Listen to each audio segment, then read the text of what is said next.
Update मिळाले आमच्याकडे तो शोधतो काय केलं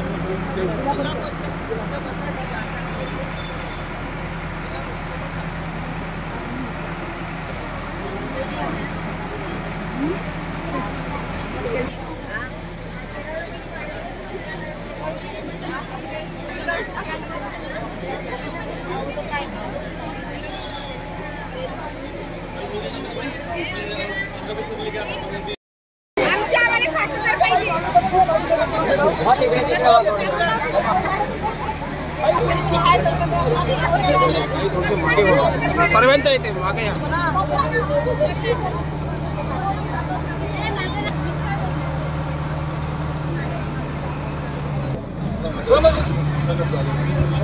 साहेब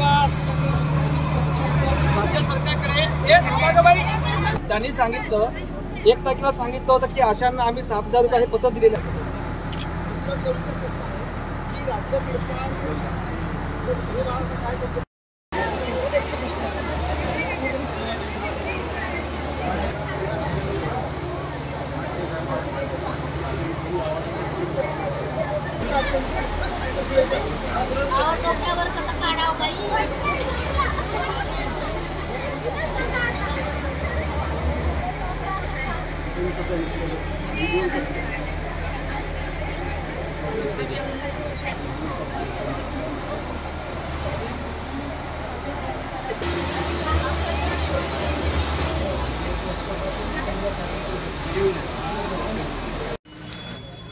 आशा वर्कर कर्मचाऱ्याचा जो संप होता, मला वाटतं गेल्या सुरू आहे त्यांचा संप, पण त्या संपाची दखल घेऊन महाराष्ट्र शासनाने त्यांच्या मागण्या मंजूर केल्या.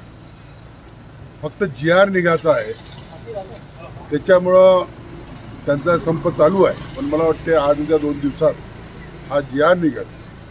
आणि ही गोष्ट खरी आहे की आशा वर्करनी जे काम केलं या देशासाठी करोना काळात, त्याची सूचीसुद्धा या देशाचे प्रधानमंत्री नरेंद्र मोदींनी केली. केंद्रातसुद्धा हा प्रश्न वारंवार आला. तर बजेटचं सत्र चालू उद्यापासून होत आहे आणि 1 तारखेला या देशाचं बजेट आहे. या सत्रातलं 5 वर्षामधलं शेवटलं अधिवेशनही आहे. आणि विशेष म्हणजे मला आशा आहे की यांचे जे प्रश्न आहे ते देशासाठी प्रश्न आहे.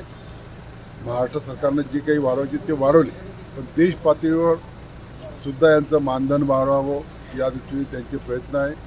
त्या प्रयत्नाला यश येईल असं मला वाटते. आणि हा प्रश्न सातत्याने रेटण्याचं काम मी सुद्धा करणार आहे आणि या पलीकडे मी केले आहे.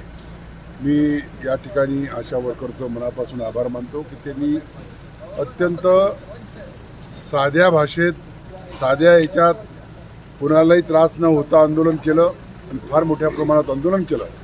त्याची दखल आखरी महाराष्ट्र सरकारनं केली आणि महाराष्ट्र सरकारनं त्यांच्या मानधनात वाढ केलं. GR आज उद्या 2 दिवसात निघणार आहे. सिटू संघटना जिल्हाध्यक्ष.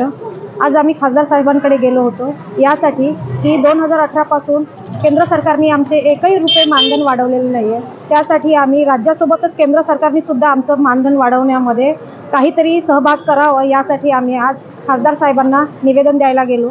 सोबतच आम्ही राज्याची पण चर्चा केलेली आहे आणि केंद्राचा प्रस्ताव त्यांच्यासमोर मांडलेला आहे की त्यांनी आमचं प्रत्येक राज्यातून प्रस्ताव चाललेले आहे आशा आणि गटप्रवर्तकांचे, ते याच्यासाठी की केंद्र सरकारने आमच्या मानधनामध्ये वाढ करायला पाहिजे आणि ते लवकरात लवकर अंमलबजावणी व्हायला पाहिजे.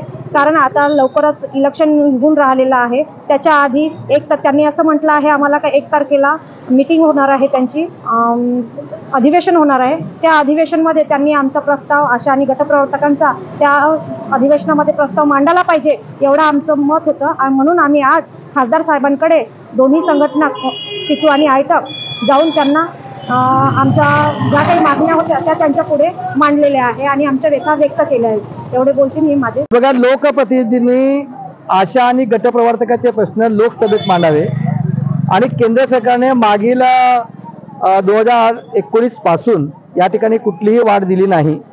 7 वर्ष पूर्ण झालेले आहेत आणि त्यामुळं केंद्र सरकारने वाढ द्यावी ह्यासाठी आम्ही त्यांच्या साकडे घातलेलं आहे. त्यांना याआधी आम्ही निवेदन दिलेलं आहे. लोकसभेचा अर्थसंकल्पीय अधिवेशन 1 फरवरीपासून सुरू होत आहे.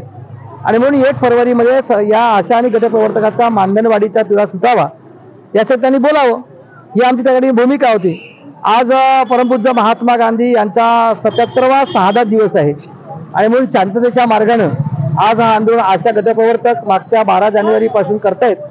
आणि म्हणून राज्य सरकारला देखील आम्ही त्यांना सांगितलं एक पत्र लिहायला की तुम्ही जे काही 1 नोव्हेंबरला जी बैठक झाली त्यामध्ये जे राज्य सरकारने आम्हाला दिलं की आशांना आम्ही 7,000 रुपये देऊ आणि 8 तारखेला जी बैठक झाली त्या 8 तारखेच्या बैठकीमध्ये प्रामुख्यानं अप्पर मुख्य सचिवांच्या अध्यक्षतेची बैठक झाली, त्यामध्ये गटप्रवर्तकांना 10,000 रुपये देऊ अशा पद्धतीची त्यांनी भूमिका या ठिकाणी आम्हाला लिखित स्वरूपात दिलेली आहे आणि त्यामुळे त्याचा पाठपुरावा करावा लोकप्रतिनिधींनी. आमचे प्रतिनिधी आमचे प्रश्न घेऊन लोकसभेत मांडावा हीच अपेक्षा त्या ठिकाणी गेलो होतो. त्यांना निवेदन दिलं, त्यांनी सकारात्मक सांगितलं की मी येणाऱ्या अर्थसंकल्प अधिवेशनामध्ये या ठिकाणी त्यांना तुमच्या मागण्या लावून धरतो. बघूया, जर लावून धरलं नाही तर त्याचा परिणाम 2024 मध्ये दिसेल.